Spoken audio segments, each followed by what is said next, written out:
that we have right now of burn victims, and they have been dispersed then to different hospitals for and then care. Some of their conditions we just don't know at this hour. Right. The hospitals are working hard to try to get some of that. We have more information for you coming right now. Kit Doe is, I believe, out at one of the shelters that's been set up tonight. Kit, what do you got? Actually, this is now likely the designated registration center that they're telling everyone who is an evacuee to come here and at least check in and let everyone know that you are okay. So some of the numbers are starting to trickle in at this point. We are hearing that the unofficial count of evacuees here is about 18 to 20 at this point. You can see the entrance to the evacuees is just about over there. A lot of these people that you see here in front are here to donate goods. So not everyone here that you see right now is an evacuee, but it looks like word is starting to get out a little bit. We did see one woman wrapped up in a blanket arrive here. They are certainly not in the mood to talk right now, as their life has pretty much been turned upside down. They're going in there to register and to sort of get into the system. We did manage to speak with one husband and wife who did come here earlier tonight. You scared? You scared, worried? No, I was scared at first, yes. We were very scared, but anyway, after we sort of found out what was going on, we had left the house before. We just drove away because we didn't know what was going on. We just drove out of the area, and then we returned. Do you think your house is going to survive? Yes. I think we further away, but for caution, we decided we'll leave because the sheriff had called us and asked us to evacuate. Excellent.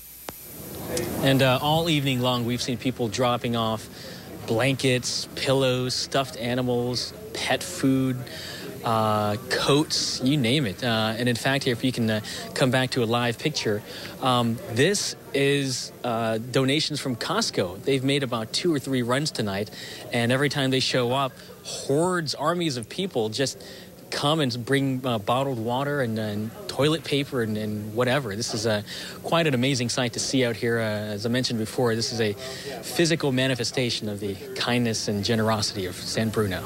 Back to you guys. Yeah, it's great to see, and it's what we expect from the Bay Area. You know, when somebody's down and out, everybody rallies, and that's what we're getting tonight. These people are just coming off the street, a lot of them with, you saw the guy carrying sleeping bags, people are bringing bottled water. It's, how can I help? What can I do? There are a lot of things people can do. There's a very important thing you can do if you'd really like to help. They are in need of blood. The blood centers of the Pacific are asking for type O negative blood. You can't give blood this evening, but starting tomorrow morning, they will be taking any and all comers. You can call them at 1-888-393-GIVE, or you can go to their website, which I understand has been inundated. I mean, if that's your preference, if you have the patience, it's bloodcenters.org.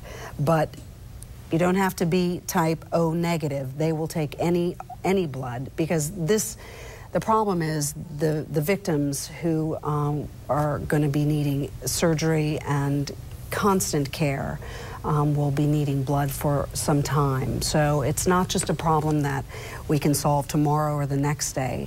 Giving blood is a constant need. It's a good point. Blood Centers of the Pacific also, we might note, they basically distribute blood and hold blood and move blood around for about 40 different medical centers and hospitals around Northern California. So they are the ones you want to get in contact with, and they will say, yeah, come on in, this is where we want you to go. Or, you know, I have a feeling it won't be hard to find a place to donate blood. And as Dana says, that's something that even if your type isn't exactly what they want, they can exchange that with other blood donation centers, even out of state. They can fly this stuff back and forth. And if they got more of what we need or we have more of what they need, they can change that back and forth. And for the folks that are hurting tonight, for the injured, that's going to be critical for them. We had a police officer in the Bay Area just recently who was shot and wounded severely, and who required over 100 pints of blood for his surgeries, and thank goodness that was there for him. But that has to be replenished, and so there is a call out tonight, a desperate call out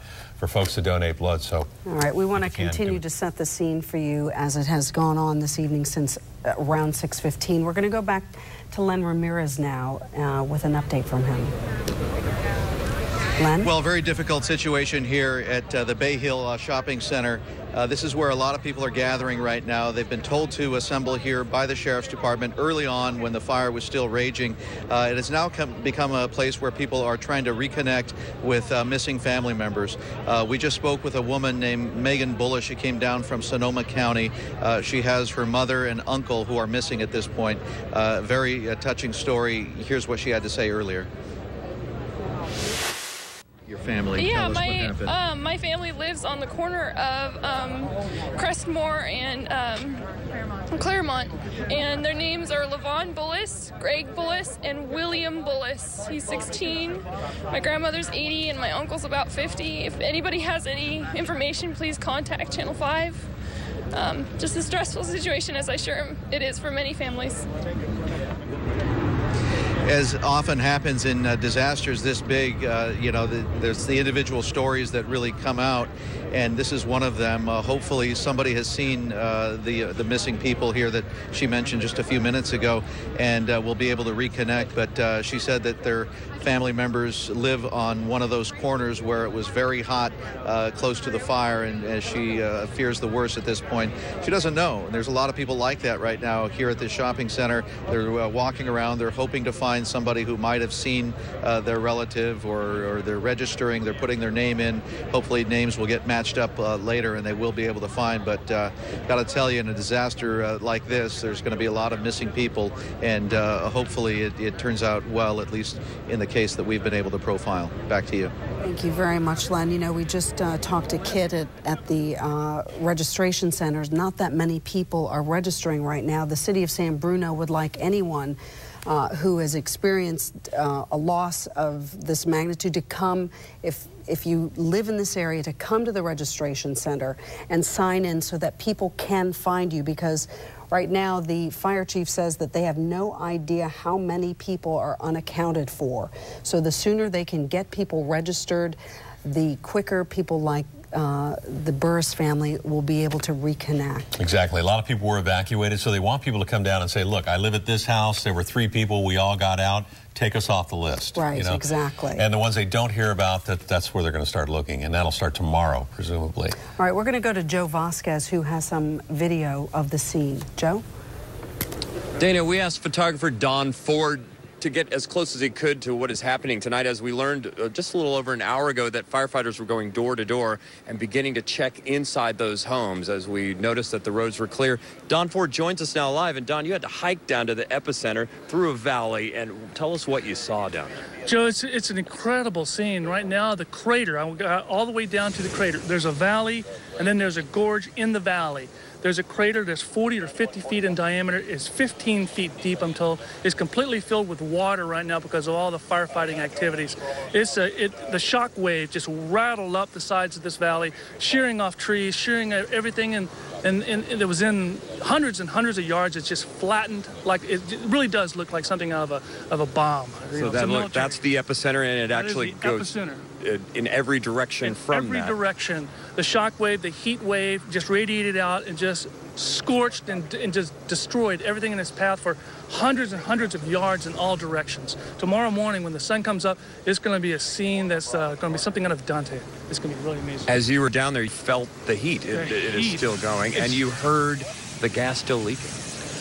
The main gas pipeline appears to be secured right now, but throughout the neighborhood, all the houses, each one of them still has their gas going. Their municipal gas. And those are blowing like blowtorches. Some of them are really loud, like jet engines. The tape that I shot earlier will show that. And they're not putting those out because you don't want the gas, I'm told, to be escaping out. So they're letting that burn out of the pipes and stuff. But they're trying to get a hold of all that natural gas that's still flowing in the house, what's left of the houses.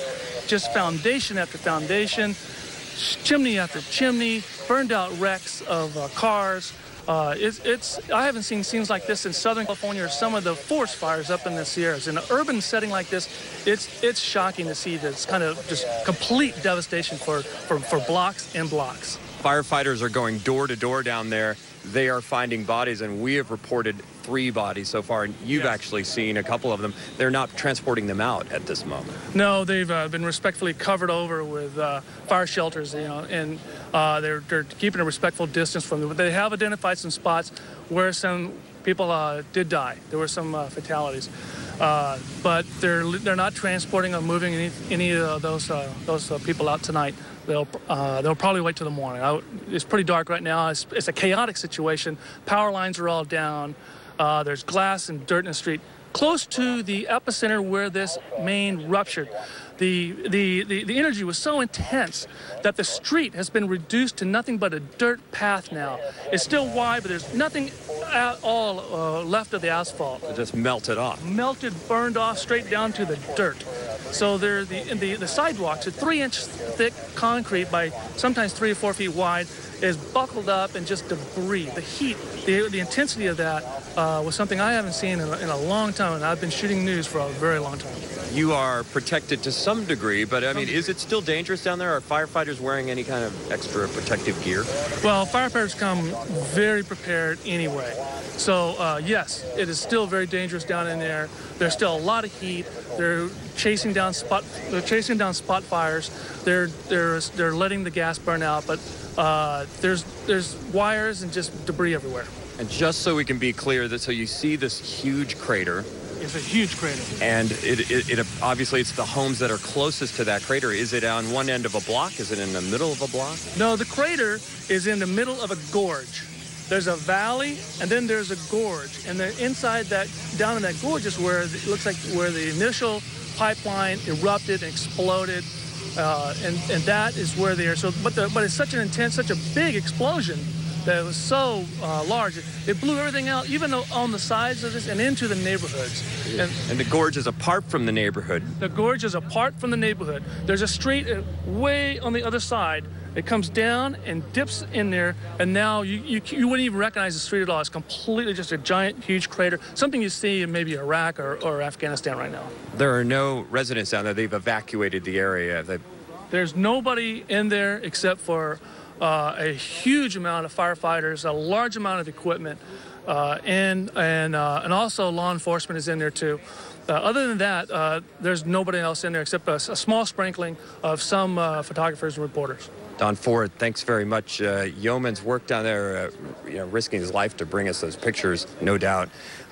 Daniel, we can tell you we're on a ridge overlooking that valley right now with dozens of residents who you can see them just bracing for every smidgen of news that comes out, and especially within the last hour plus where we're hearing about fatalities, and it just, they're still going door to door. They haven't gotten to every house. Yeah, interesting to see that video of the crater that's filled with water. You can still see there's something bubbling up in there. And of course, all these homes with gas mains that are still spewing that they're letting stay open so that to kind of relieve the pressure off of any big gas main. But it'll be interesting to figure out how they shut that down inside that crater. Yeah, Don's photography was fantastic there, and you really get a sense of how massive an explosion this was. Here it is again. Now, if you look over the shoulder of those firefighters across the way, that's a street sign. It tells you what block you're on. There's no street left. The street is completely obliterated, like a bomb went off, leaving a huge crater that's now filled with water because of all the water rushing down what's left of the concrete there and filling up the hole. But that used to be a street. It's just amazing. If you were standing anywhere in that vicinity, you would have been completely annihilated. You'd be nothing left. And you got to wonder what happened at that initial impact right at that spot. It was a tremendous blast. That's why people blocks and blocks away felt that rumbling and heard that explosion. This thing was just completely off the charts as far as the violence that was let loose at that moment of impact there. Just amazing. I mean, and now you debris strewn all over the place. And I think when the sun comes up tomorrow morning, there will be a lot of jaws just dropping when they walk through that neighborhood. Well, there'll be some things that will not happen tomorrow. There are some school closures, in fact. So I think Alan Martin has a list of that information and something in addition to that. Alan? A couple of things for you here. First we should point out, shortly after 10 o'clock tonight, that PG&E issued an email and took responsibility for the gas line itself, saying that the ruptured gas line was theirs. Now, who's responsible for the explosion? How did the gas line get ruptured? We don't know, but the company is saying it will take accountability if it was found to be responsible for the explosion. Obviously, that's still a big part of the investigation that's going on. Now, a few minutes ago, about 15 minutes ago, we had the first official briefing from city leaders in San Bruno. Let's first hear from the city manager.